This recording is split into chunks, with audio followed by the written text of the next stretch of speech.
Abli na sa publiko ang Adlahong Butuan Gallery sa Butuan City Library, din gipakita ang mga daang litrato nga gipaambit sa mga Butuanon. Ang mga litrato nagpakita kung unsa ang Butuan kaniadto ug unsa na kini karon. Makita usab dinhi ang mga lugar, tao ug importanteng nahitabo nga nahimong kabahin sa kasaysayan sa syudad. Mitambong sa pag-abli sa art gallery ang mga representante sa nagkariang Departamento sa City Government of Butuan, Academe, Butuan City Council for Culture, Heritage and the Arts, Heritage Committee.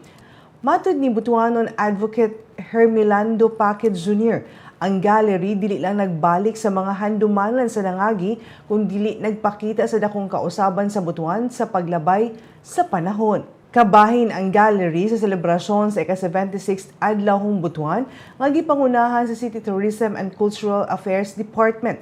Abli sa publiko ang gallery hangtod September 16, 2026, gikan sa alas 8 sa buntag hangtod alas 5 sa hapon.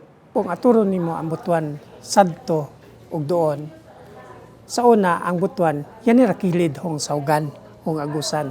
Saugan hong Agusan, Agusan River.